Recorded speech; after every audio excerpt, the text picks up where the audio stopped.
प्राणनाथ प्यारे की जय। सनमंद मूल को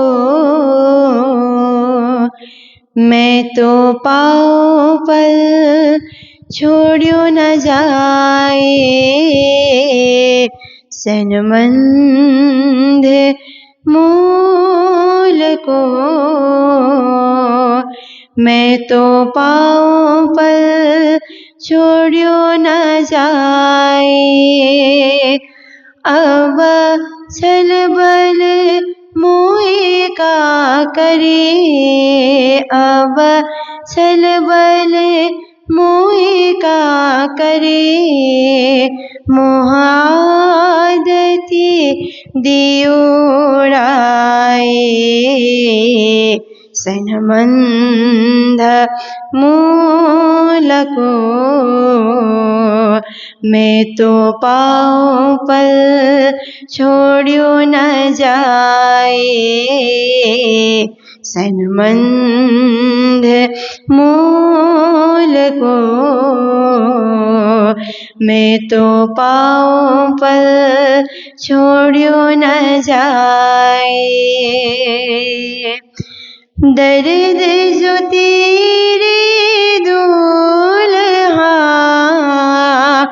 कर डारियो सब नाश।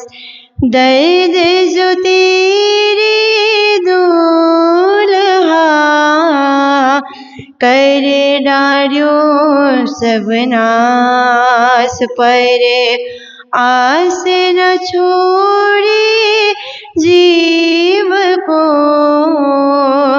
करने तुम विलास। पर आस न छोड़ी जीव को करने तुम विलास। सनमंद मूल को मैं तो पाऊं पर छोड़ियो न जाए। सनमंद मूल को मैं तो पाऊं पर छोड़ियो न जाए।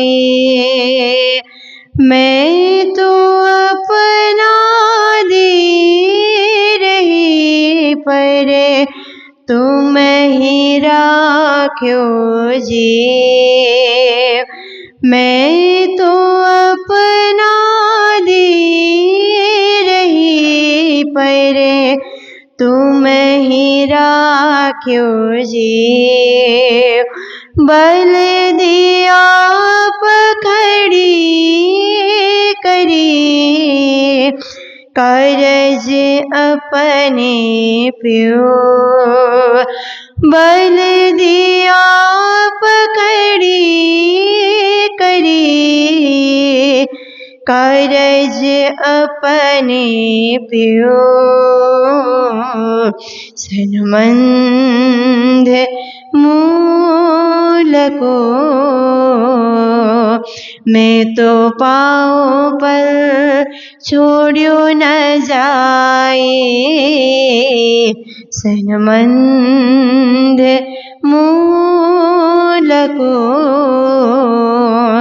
मैं तो पाऊं पर छोड़ियो न जाए।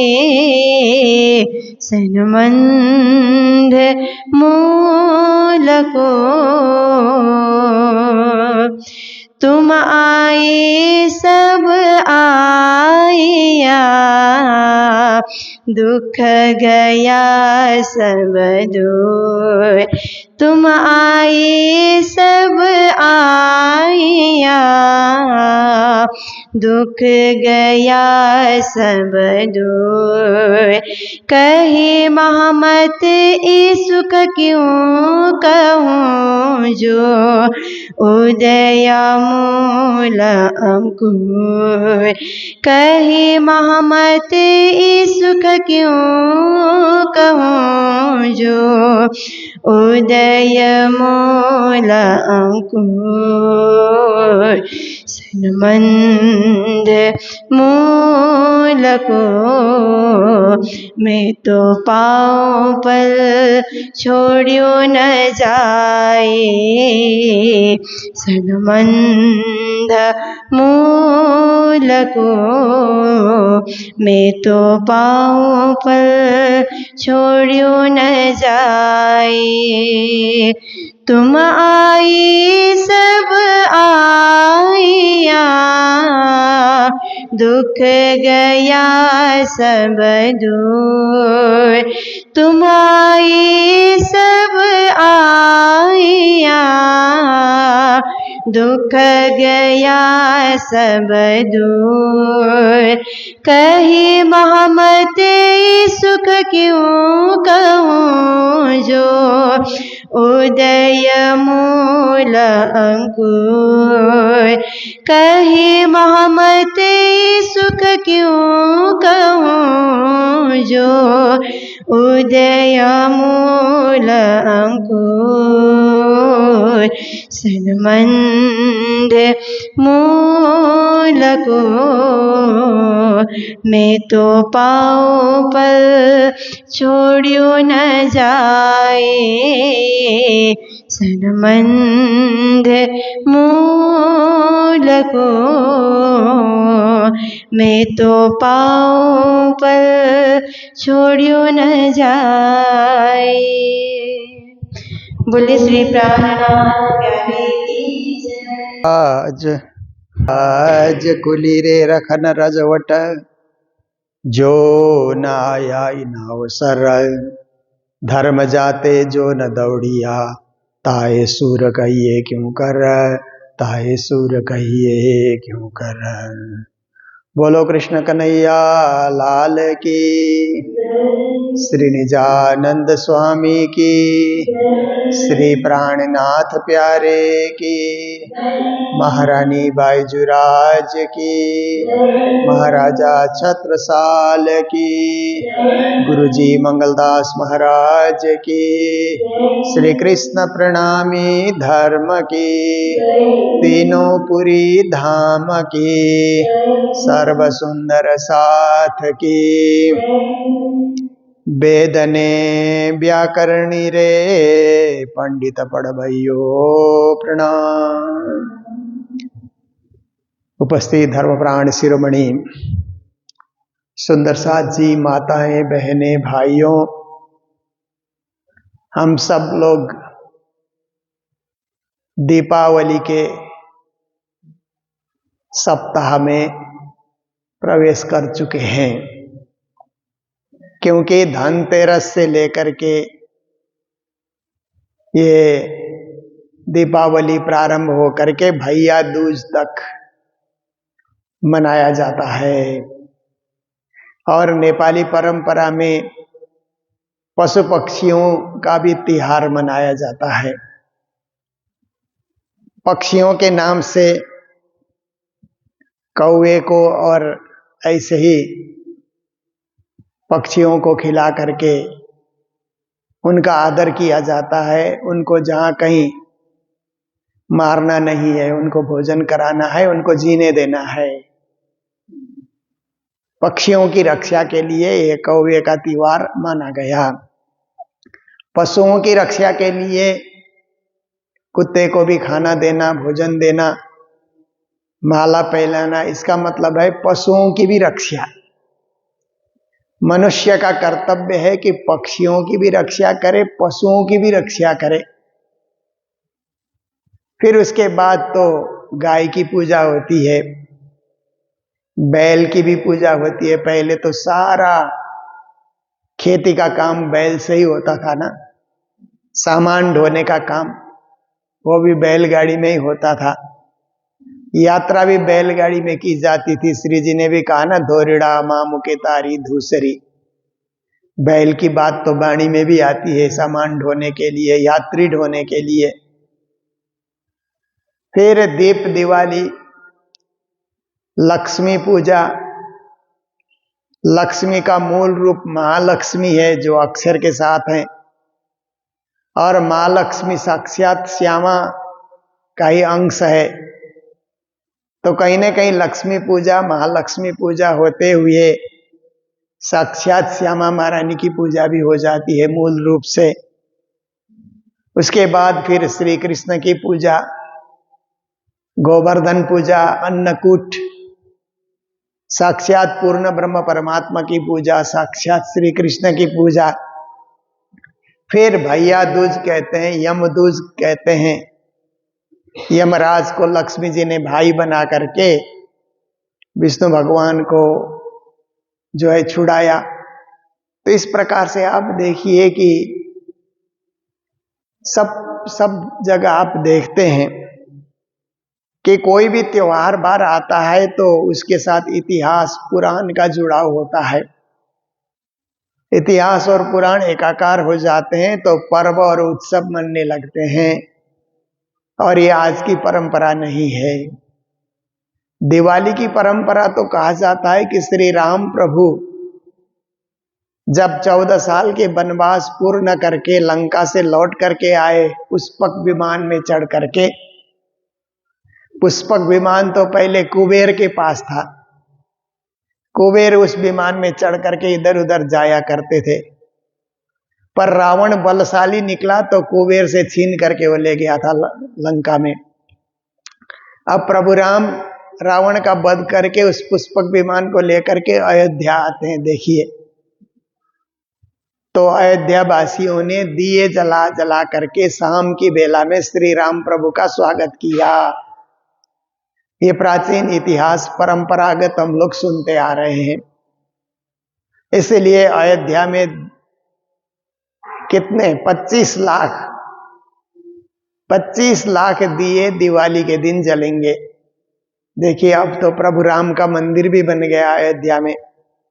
तो इस बार जो अयोध्या में दिवाली का कार्यक्रम है, 500 साल बाद, 500 साल पहले प्रभु राम के मंदिर को बाबर ने तोड़वाया था ना। 500 साल बाद फिर धूमधाम के साथ वहां दिवाली मनाने का अवसर मिल रहा है। तो हिंदू समाज के सारे अग्रगण्य लोग, श्रद्धालु लोग अयोध्या पहुंचे हुए हैं।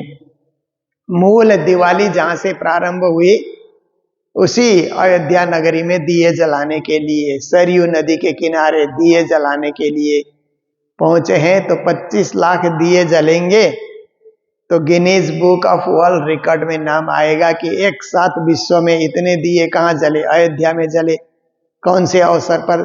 दीपावली के अवसर पर। इसी दीपावली के पावन पर्व को श्री कृष्ण ने साथ में गोवर्धन पूजा को जोड़ करके और इसको आनंदित बना दिया और इसको खुशी का पर्व बना दिया, पूर्ण ब्रह्म परमात्मा की पहचान का पर्व बना दिया।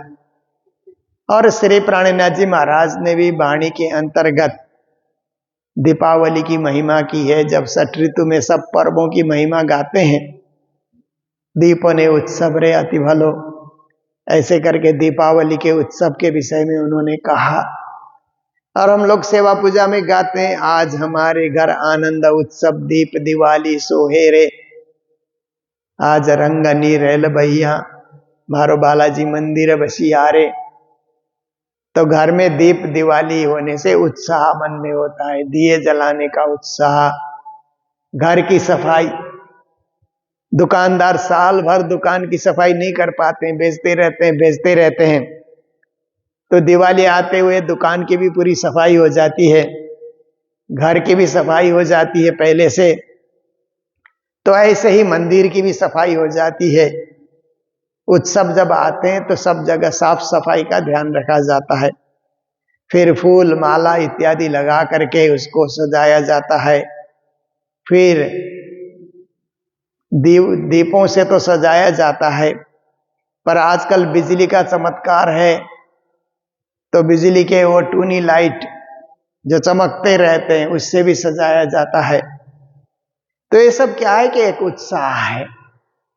मन में उत्साह हो तो उत्सव बनी जाता है, और उत्सव बनाने के लिए खटना पड़ता है, सजाना पड़ता है, तैयारी करनी पड़ती है। तो ये उत्सव फिर हमारे जीवन में एक शांति छोड़ करके, आनंद छोड़ करके, सुख छोड़ करके जाता है, फिर दूसरा उत्सव आ जाता है। तो ऐसे ही दिवाली के अवसर पर, क्योंकि मैं भी ऐसे तो भ्रमण में रहता हूँ, यात्राओं में रहता हूँ, जागनी यात्रा, जहां भी जाते हैं जागनी यात्रा होती है। पर शुरू से मैंने नियम बनाया कि दीपावली के समय में दिए जलाएंगे तो अपने ही मंगलधाम में। ऐसे तो सब मंदिर हमारे हैं, पर जो जहां की जिम्मेदारी लेकर के बैठता है उसका दायित्व उस स्थान के प्रति ज्यादा होता है। तो जहां आप रहते हैं वहां दिया जलना चाहिए, जहां आप है प्रकाश वहीं जलना चाहिए। आप जहां रहते हैं उसी में उजाला बिखेरना चाहिए। तो इसीलिए मंगलधाम में ही दीपावली मनाने का, दिए जलाने का, और सभी बच्चे लोग भी मंगलधाम में जो गुरुकुलम में है, छात्रावास में है, सभी बच्चे भी आ जाते हैं और सब सजाने में सहयोग करते हैं। बड़ा आनंद उत्सव का मेला होता है, चारों ओर दिए जलते हैं, तो बहुत ही एक आनंद का वातावरण तैयार होता है। ऐसे सुंदर वातावरण की हम लोग प्रतीक्षा कर रहे हैं। और दिवाली के ये 4-5 दिन हमारे सुंदर साथ ने सेवाएं भी भेजी है, मंदिर सजाने की सेवा, भंडारे की सेवा, सब सेवाएं हमारे पास आ रही हैं। इनका भी जो है वर्णन मैं आपके समक्ष रखूंगा, नाम का उच्चारण करूंगा। पर हम लोग जो सुन रहे हैं ये वीर रस का प्रकरण चल रहा है। राजा ने मलोरे राणे राय तणो। देश को बचाने के लिए, संस्कृति को बचाने के लिए, पर्वों को बचाने के लिए, उत्सवों को बचाने के लिए, हिंदू धर्म को बचाने के लिए श्री प्राणनाथ जी महाराज देश के सभी राजाओं से, विद्वानों से, ज्ञानियों से, मुनियों से आग्रह कर रहे हैं कि आप लोग उठकर खड़े हो जाओ, तैयार हो जाओ, क्योंकि सारा हिंदू समाज इकट्ठा हो जाएगा तो हिंदू धर्म बचेगा। अन्यथा विधर्मी लोग आकर के, अधर्मी लोग आकर के, असुर लोग आकर के हिंदू धर्म का विनाश करेंगे। इस प्राचीन संस्कृति को विनाश करना चाहते हैं। इसलिए इसको बचाने के लिए हर एक को एक होना पड़ेगा, एकजुट बनना पड़ेगा, खड़ा भी होना पड़ेगा। डरपोक बन करके नहीं चलेगा, निडर होकर के, साहसी बन करके इस धर्म युद्ध में, धर्म बचाने के युद्ध में सबको तलवार लेकर के बैरियों को भगाने के लिए, बैरियों को खत्म करने के लिए तत्पर रहना होगा। तो आज की चौपाई में कहते हैं, वेद ने व्याकरण रे पंडित पढ़वैयो। वेद पढ़ने वालों को भी श्री जी ने कहा, केवल वेद पाठ अपने घर में करने से या पूजा पाठ के समय वेद पाठ करने से नहीं चलेगा।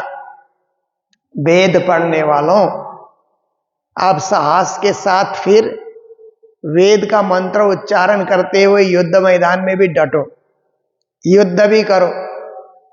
ये केवल पाठ के लिए नहीं है, ये शक्ति संचार के लिए भी है।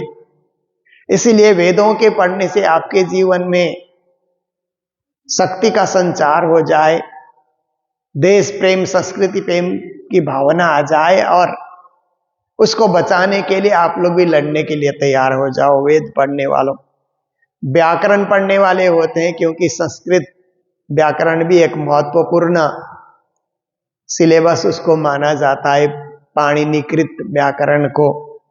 तो कौमुदी उनको कहा जाता है, लघु कौमुदी, मध्य कौमुदी, सिद्धांत कौमुदी, अष्टाध्यायी, ये सब व्याकरण के मूल ग्रंथ माने जाते हैं। तो कई लोग व्याकरण पढ़ते हैं और जहां भी बातचीत चले तो बोलते हैं यहाँ व्याकरण शुद्ध नहीं है, व्याकरण ठीक से प्रयोग नहीं किया जा रहा है। तो प्राणीनाथ जी उन व्याकरण पढ़ने वाले व्याकरणियों को कहते हैं कि अरे, जब धर्म ही नहीं रहेगा, देश ही नहीं रहेगा, संस्कृति नहीं बचेगी, तो व्याकरण किसको सुनाओगे, व्याकरण किसको पढ़ाओगे।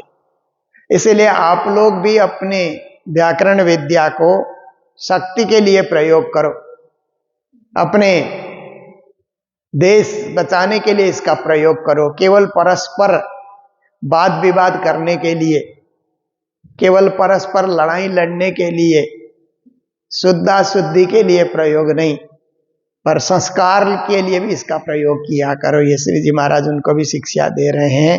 यदि व्याकरण पढ़ने वाले वक्त पे काम नहीं आए तो व्याकरण भी व्याकरणम व्याधिकरणम कहते हैं ना, फिर आपका व्याकरण भी केवल व्याधि बढ़ाने वाला, रोग बढ़ाने वाला ही हुआ। इसलिए आप अपने व्याकरण को समाज की रक्षा के लिए, समाज को जोड़ने के लिए, धर्म रक्षा के लिए प्रयोग किया करो। पंडितों को भी श्री जी महाराज ललकार रहे हैं कि केवल पूजा पाठ करना, कर्मकांड करना, जन्म मरण के समय में हाजिर हो जाना और जन्म मरण के कर्म कराना, व्रतबंध कराना, विवाह कराना, इतना ही आपका दायित्व नहीं है। जब धर्म नहीं बचेगा, संस्कृति नहीं बचेगी, देश नहीं बचेगा, तो कहाँ कर्मकांड करोगे, कौन कर्मकांड कराएगा। सबके सब अगर इस्लाम में दीक्षित हो गए तो आपसे कर्मकांड कौन कराएगा। इसलिए हे पंडितों, पूजा पाठ कराने वालों, आप लोग भी जरा सोचो, तैयार हो जाओ, क्योंकि संस्कृति बचाने के लिए हर एक को खड़ा होना ही पड़ेगा। पढ़ भइयो, पढ़े लिखे लोग होते हैं ना, पढ़े लिखे लोग कहते हैं हम ज्ञानी हैं, बुद्धिजीवी हैं, हम अपने आप क्या है कि सभ्य हैं, समझदार हैं, ऐसा कहते हैं। पर आपकी पढ़ाई किस काम की जो वक्त पे काम न आए। आपको भी लड़ाई लड़ करके अपने वेद विद्या को, शास्त्र विद्या को, वेदांत विद्या को बचाने के लिए आपको भी तो खड़ा होना पड़ेगा। ऐसा समय आए तो हर एक को खड़ा होना होगा। हम नहीं, दूसरे लोग करेंगे, दूसरे लोग करेंगे, और दूसरे कब करेंगे, आप पहले करिए ना। गच्छ दिनैष्ठ आचार, गच्छ मतलब गच्छाधिपति होते हैं ना, जैनियों में जो होते हैं, संत होते हैं, तो ऐसे गच्छाधिपति को, दीन मतलब अलग अलग धर्म मानने वालों को, अलग अलग इष्टक मानने वालों को, और आचार मतलब आचार्य लोग, धर्मों के जो आचार्य हैं वो केवल अपनी बड़ी गद्दी बना करके बैठे। कोई बड़ी गद्दी बना करके बैठने से बड़ा नहीं हो जाता है, बड़ा काम करने से बड़ा होता है कि जीवन में बड़ा से बड़ा काम करें। और अभी बड़ा से बड़ा काम यही है कि धर्म की रक्षा हो, संस्कृति की रक्षा हो, हिंदुत्व की रक्षा हो, हिंदुस्तान की रक्षा हो। इससे बड़ा काम क्या है। इसलिए है आचार्यों, केवल अपने गद्दी में बड़े होकर के जय जयकार कराने से, आरती पूजा कराने से कुछ होता नहीं है। आप सबको भी धर्म की रक्षा के लिए खड़ा होना पड़ेगा। धर्म युद्ध में आप सबको भी योद्धा बनना पड़ेगा। पीछे रे बल कब करोगे, यही है तो बल करने का, शक्ति प्रदर्शन करने का यही वक्त है। बाद में कब करोगे, जब जरूरत है तब नहीं करोगे तो बाद में करने का क्या अर्थ होता है। पीछे बल करके कोई फायदा नहीं है। होता है एकाकार, सबका धर्म परिवर्तन हो गया कि आप घर में बैठे रहे, अपने को बड़ा मानते रहे, आपने धर्म रक्षा के लिए कोई कार्य नहीं किया, तो सब अधर्म में, विधर्म में या असुर धर्म में सब चले गए, तो क्या बचेगा फिर। आपको बड़ा कौन मानेगा, फिर आपकी महिमा कौन गाएगा, आपके जय जयकार कौन करेगा, कोई नहीं करेगा। इसलिए अभी समय है, समय रहते सबको जागना होगा, बाद में पछताने से कुछ नहीं होता है। इसलिए हरेक को धर्म रक्षा के लिए खड़ा होना होगा, तैयार रहना होगा। सिद्ध ने साधुरे संतों महंतों, फिर औरों को भी श्री जी महाराज ललकार रहे हैं, हे सिद्ध जन, क्योंकि बहुत सारे लोग साधना कर करके सिद्ध पुरुष हो जाते हैं ना, फिर कहते हैं हम जो कहते हैं वो पूरा हो जाता है। तो केवल लोगों की मनोकामना पूर्ण करने के लिए आपने सिद्धियां ली, संस्कृति की रक्षा के लिए, धर्म की रक्षा के लिए, देश की रक्षा के लिए आपकी सिद्धि कहाँ चली गई? इसीलिए अपनी सिद्धि का प्रयोग करो तो देश रक्षा के लिए, हिंदुत्व की रक्षा के लिए आप प्रयोग करो। हे साधुओं, केवल वेश बना करके चलने से कुछ नहीं होता है। आप भी योद्धा बनो, आप भी देश को बचाने के लिए लड़ाकू बनो और अपनी संस्कृति को बचाओ। संतों महंतों, बहुत सारे संतों को भी श्री जी ने ललकारा कि केवल यहाँ आज भंडारा है, वहाँ आज भंडारा है, ऐसे भंडारे खा खा करके सोने से कुछ नहीं होगा। आप अपने बल का प्रयोग करो, देश नहीं बचेगा तो भंडारा कहाँ खाओगे? भंडारे खिलाने वाले ही कोई नहीं रहेंगे तो कहाँ जाओगे? कौन दक्षिणा देगा? इसीलिए संतों महंतों जो महंत बन करके बैठे हुए हैं अपने अपने पीठ पे, उन सबको भी योद्धा बनने के लिए श्री जी आह्वान कर रहे हैं कि लड़ाई के वक्त में आप सबको भी खड़ा होना होगा, आप सबको भी लड़ाई लड़नी होगी। वैष्णव वेश दर्शन न, और वैष्णव मत के बहुत सारे अनुयायी हैं। वैष्णव में 4 संप्रदाय हैं, रामानुज, निम्बार्क, विष्णु स्वामी, मध्व, और उनके 4 उपसंप्रदाय हैं। फिर और भी वैष्णव मत से मिलते जुलते बहुत सारे संप्रदाय हैं। तो श्री जी ने वैष्णव कहा करके सबको एक साथ उनको संबोधन किया। वेश दर्शन, और वैष्णव वेशधारियों को भी उन्होंने ललकारा। अलग अलग वेश में होते हैं, कोई सफेद पहनते हैं, कोई पीला पहनते हैं, कोई भगवा पहनते हैं, कोई और रंग के पहनते हैं। अनेक वेश और अनेक संप्रदाय आपने बना रखा है। दर्शन, बहुत सारे दर्शन, 6 दर्शन के आचार्य हैं। तो ये 6 दर्शनाचार्य को भी श्री प्राणनाथ जी महाराज ललकार रहे हैं कि आप लोग भी खड़े हो जाओ, जो जहां है वहां खड़ा हो जाए, क्योंकि हर एक का दायित्व है धर्म बचाना, देश बचाना, संस्कृति बचाना। धर्म उच्छेदे रे असुरे सबन के, इन असुरों ने सबके धर्म को क्या कर दिया है कि संकट में डाल दिया है। धर्म छुड़ा रहे हैं, हिंदुओं के धर्म को छुड़ाया जा रहा है, जबरदस्ती छुड़ाया जा रहा है, और बल के साथ सेना का प्रयोग करके हिंदुओं का धर्म छुड़ाया जा रहा है। ये सब कार्य असुर लोग कर रहे हैं। पीछे पर्चा देओगे किस दिन न, ऐसे समय में अपना परिचय, हम योद्धा हैं, वीर हैं, धर्म के लिए मिटने को तैयार हैं, मरने को तैयार हैं, हम धर्म युद्ध करेंगे, ऐसे अपना परिचय देने का वक्त आया। तब तो आप घर बैठे रहे, मठों में बैठे रहे, एकांत में बैठे रहे, और पीछे परिचय दोगे तो वक्त निकल जाने के बाद वो परिचय किस काम का होगा। इसलिए समय रहते ही परिचय देना होगा, समय रहते ही आपको जागना होगा, समय रहते ही सत्कर्म कर्म होगा, समय रहते ही शक्ति का प्रदर्शन करना होगा। जब वक्त है तभी काम आना चाहिए ना, वक्त पे काम नहीं आए, बाद में आए तो वो क्या आए। समय में हाजिर होना, समय में सब काम करना, यही तो मनुष्य का सबसे बड़ा गुण है कि वो वक्त पे सब कुछ कर लेता है, वक्त पे उठता है, वक्त पे आरती में आता है, वक्त पे चर्चा में आता है, वक्त पे सेवा में हाजिर हो जाता है। तो उसके गुण वहाँ पर दिखलाई देते हैं। वक्त पे नहीं आता है, बाद में धीरे धीरे आ रहा है, तब तो गाड़ी ही छूट जाएगी, समय ही निकल जाएगा। उसकी प्रतीक्षा कौन करता है?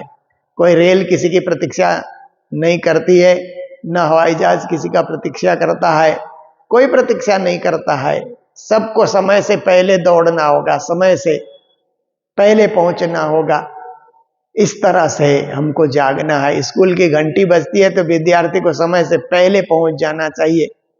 ढील ढाल करके आराम से जा रहे हैं तो घंटी बजने के बाद जाना कोई उस विद्यार्थी का कोई विशेष महत्व नहीं होता है। टीचरों की दृष्टि में उसकी कोई मान्यता नहीं होती है जो देर से जाता है। समय से पहुंचने वाला, वक्त से पहुंचने वाला वही विजयी होता है संसार में, और वही सत्कर्म कर सकता है, वही अपने जीवन को सजा सकता है। इसीलिए श्री प्राणनाथ जी महाराज कहते हैं पीछे करेंगे, बाद में करेंगे, अभी बहुत समय है, करते रहेंगे, आज नहीं कल करेंगे। कई लोग होते हैं ना कि आज करे सो कल कर, कल करे सो परसों, परसों परसों क्यों करता है, अभी जीना है बरसों, ऐसे भी कहने वाले लोग हैं ना दुनिया में।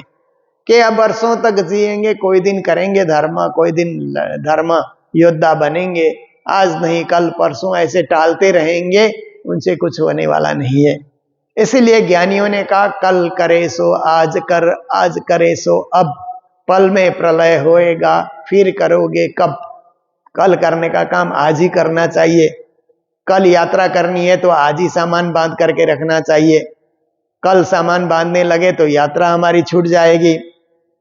तो आप देखिए, कल एग्जाम देना है तो आज ही पढ़ करके तैयार रखना चाहिए। कल एग्जाम देने के समय में पढ़ने बैठे तो एग्जाम का समय निकल जाएगा।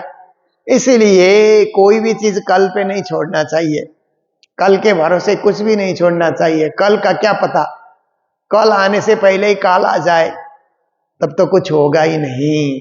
इसीलिए आज का काम आज ही करना, कल का काम भी हो सके तो आज करना।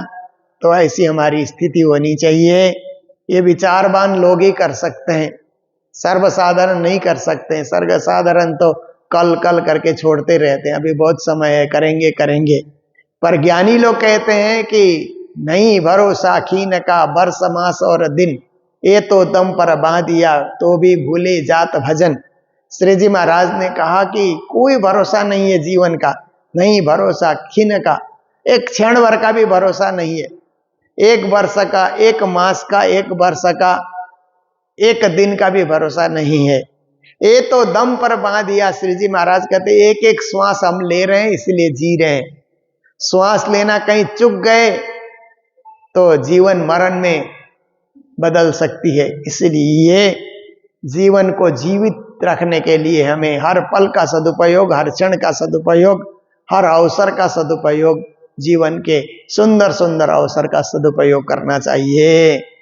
तो जब दिवाली जैसे पर्व आते हैं तो अपने आप को सजाने का, अपने मंदिर सजाने का, अपने दिल सजाने का, मन सजाने का, भाव सजाने का मौका मिलता है।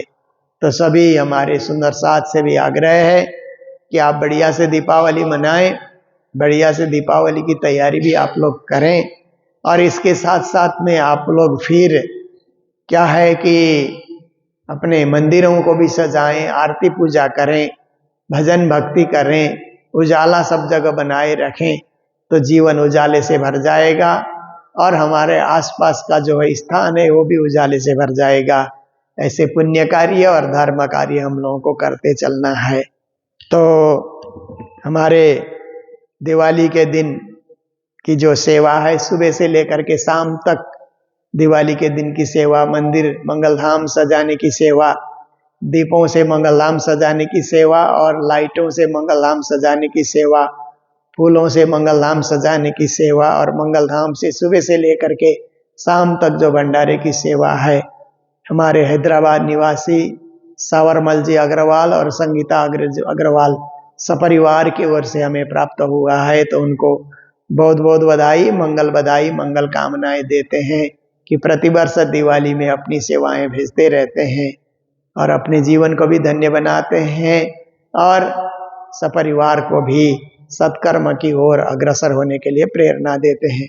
तो हमारे पास ये दिवाली के शुभ अवसर पर, दिवाली के पर्वों पर जो भंडारे की सेवा आई है, राजभोग भंडारे की सेवा, मेयर सागर पाठ महाराष्ट्र लातूर से सुनील टांक और उनकी धर्मपत्नी कीर्ति, सुपुत्र राज एवं पुत्र वधु भूमि को पुत्र रत्न प्राप्ति होने की खुशी में ये सेवा प्राप्त हुई है, उनको भी मंगल बधाई।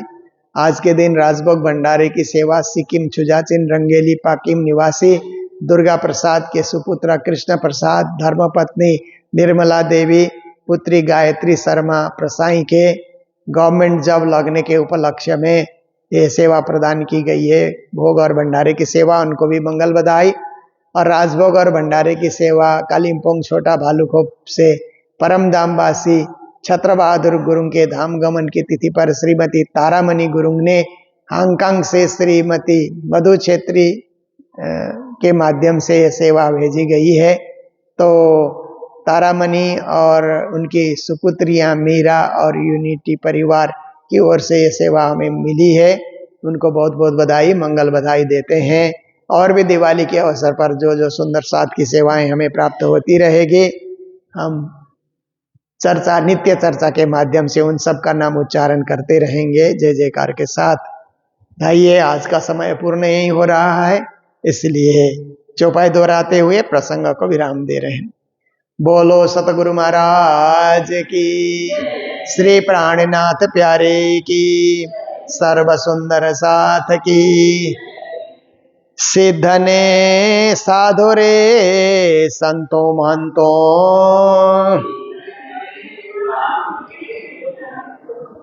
वैष्णव वेश दर्शन, धर्म उछेदे रे असुरे सबन के, पीछे परचा दोगे किस दिन, पीछे परचा दोगे किस दिन।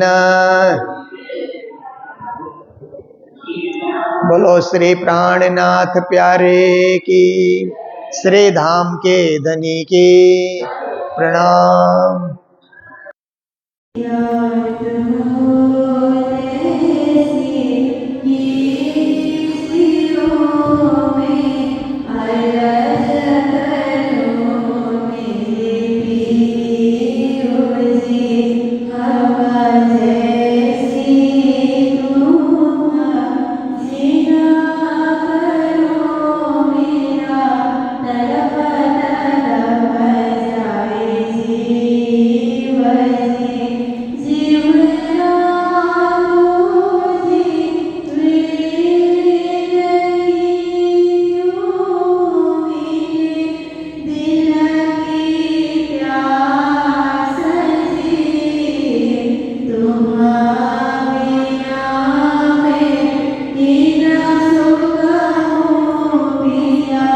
तुम हो मेरे आस जी।